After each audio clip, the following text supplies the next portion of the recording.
আজকের ভিডিওতে আমরা জানবো কোনো মেয়ে যখন তোমাদেরকে বলে যে কোনো অসুবিধা নেই, সব কিছু ঠিক আছে, এর মানে কি, এর পেছনে কি কারণ রয়েছে, কেনই বা এই কথাটা আমি বললাম, এই বিষয় নিয়ে ডিটেলসে জানতে চাইলে আজকের ভিডিওটা তোমরা অবশ্যই শেষ পর্যন্ত দেখো। আর তোমাদের কোনো প্রশ্ন থাকলে কমেন্ট করো, সেখানে আমি তোমাদের 100% অবশ্যই রিপ্লাই দেবো। তো দেখো বন্ধুরা, তুমি হয়তো তোমার প্রেমিকার সাথে কথা বলছো বা এমন কোনো মেয়ের সাথে কথা বলছো যাকে হয়তো তুমি পটানোর চেষ্টা করছো, বা তোমার বান্ধবীর সাথে কথা বলছো, ঠিক আছে। এবং সেই মুহূর্তে কথা বলতে বলতে তুমি দেখলে যে তোমার যে পছন্দের মেয়েটা রয়েছে সে মুখ গোমড়া করে বসে আছে, ঠিক আছে। সে মুখ ভারী করে বসে আছে, সে ঠিকমতো কথা বলছে না বা বিরক্ত হচ্ছে, ঠিক আছে। তো তুমি হয়তো তাকে জিজ্ঞাসা করলে যে কী ব্যাপার, কোনো অসুবিধা হয়েছে।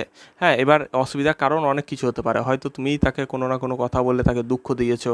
হ্যাঁ, অথবা সে তার বাড়িতে ঝামেলা করেছে কারোর সাথে, সেই জন্য কিন্তু মুখ গোমড়া করে বসে আছে। এবং তুমি তাকে জিজ্ঞাসা করলে যে কোনো অসুবিধা হয়েছে, সে হয়তো বললো না না কোনো অসুবিধা নেই, ঠিক আছে। কিন্তু আসলে সত্যি করেই অসুবিধা আছে, কিন্তু তুমি সেটা বুঝতে পারলে না, ঠিক আছে। সে হয়তো বললো না না কোনো অসুবিধা নেই। তাহলেই কিন্তু এখানে এবার তুমি যদি না বুঝতে পারো সেই কথাটার মানে কি, তাহলে কিন্তু আস্তে আস্তে এবার ঝামেলার সূত্রপাত শুরু হবে, ঠিক আছে। এবার যাদের অলরেডি বিয়ে হয়ে গেছে, যেসব কোনো ছেলে বা মেয়ের, ঠিক আছে, তো তাদের ক্ষেত্রে তো কোনো অসুবিধা নেই। তবে যারা নতুন নতুন পটানোর চেষ্টা করছে, হ্যাঁ, কোনো মেয়েকে নতুন নতুন পটানোর চেষ্টা করছে, তার মনটা জয় করছে, তার সাথে যদি এই ধরনের কখনো ঘটনা ঘটে, তাহলে না 80 থেকে 90% চান্স থাকে যে সেই সম্পর্কটা কিন্তু নষ্ট হয়ে যাবে, সেই সম্পর্ক আর টিকবে না, ব্রেকআপ হয়ে যাবে, ঠিক আছে।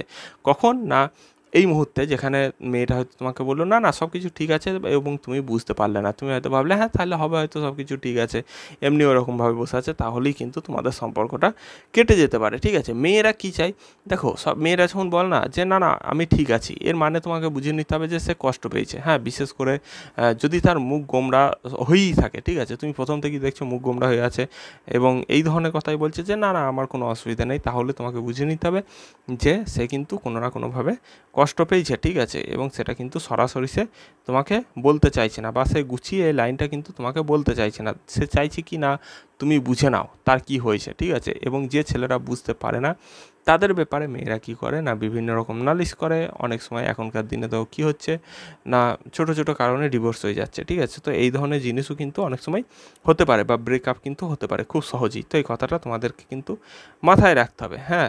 আর যখনই বলবে না ঠিক আছে, এবং তুমি যদি সেই জিনিসটা নিয়ে পাত্তা না দাও, তাহলে কি করবে না, তোমার যে গার্লফ্রেন্ড আছে বা স্ত্রী যেই হোক না কেন, সে কী করবে না, একটা রাগ পুষে রাখবে ভেতরে ভেতরে, মনের ভেতরে একটা রাগ পুষে রাখবে। এবং এটার কারণে তোমার সাথে কিন্তু ভবিষ্যতে বিভিন্ন রকম ঝগড়া হতে পারে, ঠিক আছে। তাই এই টাইমে যখনই এরকম কোনো সিচুয়েশনের মধ্যে পড়বে, হ্যাঁ, যে তোমার স্ত্রী হোক বা তোমার গার্লফ্রেন্ড হোক বা তোমার যে কেউ হোক না কেন, হ্যাঁ, তার সাথে হয়তো এই ধরনের কোনো সিচুয়েশন তৈরি হয়েছে যেখানে সে মুখ গোমড়া করে বসে আছে, কারোর সাথে কথাবার্তাও বলছে না, কিচ্ছু না, তাহলে একটু কী করতে হবে না তোমাদেরকে, উম, মানে এই জিনিসটা নিয়ে ভাবতে হবে, এবং তাকে একটু বেশি করে সময় দিতে হবে। শুধু শুধু কিন্তু মানে ছেড়ে দিলে হবে না। তো এই কথাটা তোমাদেরকে মাথায় রাখতে হবে। এটা হচ্ছে একটা সাইলেন্ট টেস্ট।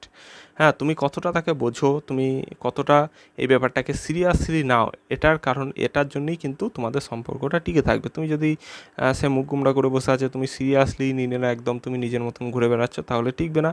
এবং তুমি যদি খুব সিরিয়াসলি নাও, এই বিষয়টা নিয়ে বারবার তাকে জিজ্ঞাসা করছো, ঠিক আছে, তার রাগ ভাঙানোর চেষ্টা করছো, তাহলে কিন্তু তোমাদের সম্পর্কটা অনেক লম্বা সময় পর্যন্ত চলবে।